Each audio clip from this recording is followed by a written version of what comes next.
Few Hollywood films have caused as much controversy as The Exorcist. Its theatrical release in 1973 terrified and outraged audiences with a grotesque tale of demonic possession, and despite barely escaping an X rating, it made history by becoming the first horror film to earn a Best Picture Oscar nomination. It's still considered one of the scariest movies ever made, but the intrigue surrounding The Exorcist isn't limited to its shock value. In fact, some of the most compelling aspects of the movie come from behind the scenes. Here are some lesser-known facts about the classic that's been turning heads for over 40 years.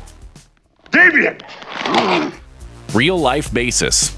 Believe it or not, some of the aspects of The Exorcist were inspired by real events. The film is based on William Peter Blatty's novel of the same name, which drew from accounts of an actual exorcism. According to the New York Post, most of the source material for the book was culled from the journals of Jesuit priests who documented an exhausting battery of rituals they performed on a young boy named Roland Doe in 1949. These priests claim to have witnessed the boy speaking in tongues, mysterious skin markings spelling the words hell and evil, the violent shaking of the boy's mattress, and the breaking of hospital restraints and a priest's nose, to name a few.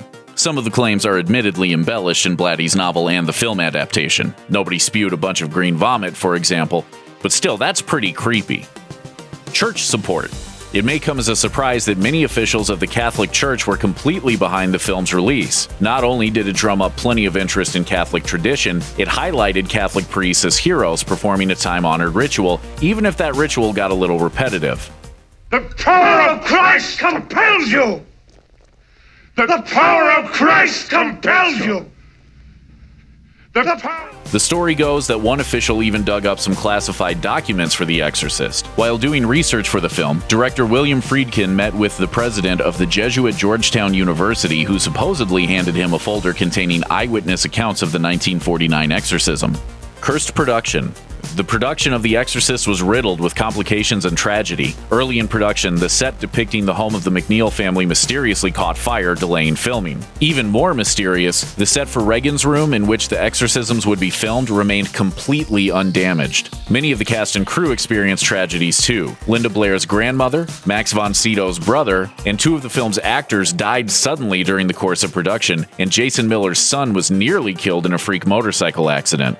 And then there were the accidents on set. Ellen Burstyn sustained a spinal injury while filming a violent possession scene, which reportedly still bothers her today. As the unexpected problems piled up, the production extended well past its projected deadline. Friedkin even had the set blessed by a priest. Maybe he should have gone for an exorcism while he was at it. Wild release. You'd have to be pretty crazy to send death threats to a teenage girl, but that's exactly what some religious folks did to Linda Blair.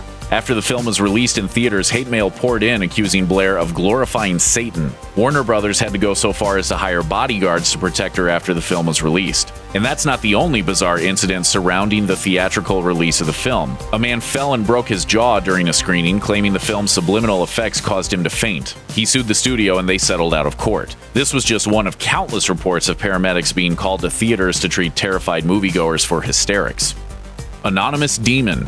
The demon that possesses Regan is called Pazuzu, but that name is never mentioned in the original film despite being in both the book and the production script. Pazuzu is a real-ish demon. He's based on a mythological Babylonian figure, a king of demon winds, comprised of human and animal parts. Father Merrin finds an artifact in the desert at the beginning of the film that is supposed to be a portion of a Pazuzu statue. While the demon is seen, it wouldn't be named outright until the 1977 sequel, The Exorcist II: The Heretic.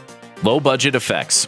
The Exorcist may have been unlike anything ever seen at the time, but Friedkin had to rely on some pretty everyday effects to create the movie. He reportedly fired a gun before takes to terrify the cast. Many scenes were shot in freezing temperatures to maximize the effect of actors' breath and discomfort on film. That vomit? Thick split pea soup. The sound of Regan projectile vomiting was produced by a demonic voice actress who regurgitated mushy apple and raw egg. And the creepy sound of Regan's head turning was nothing more than the sound of a leather wallet being twisted in front of a microphone. It's so simple, it's evil.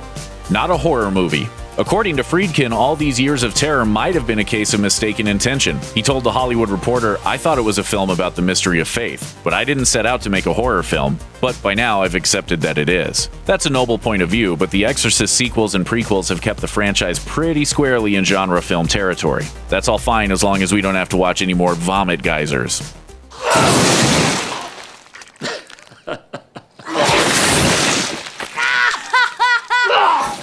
Thanks for watching. Click the looper icon to subscribe to our YouTube channel. Plus, check out all this cool stuff we know you'll love too.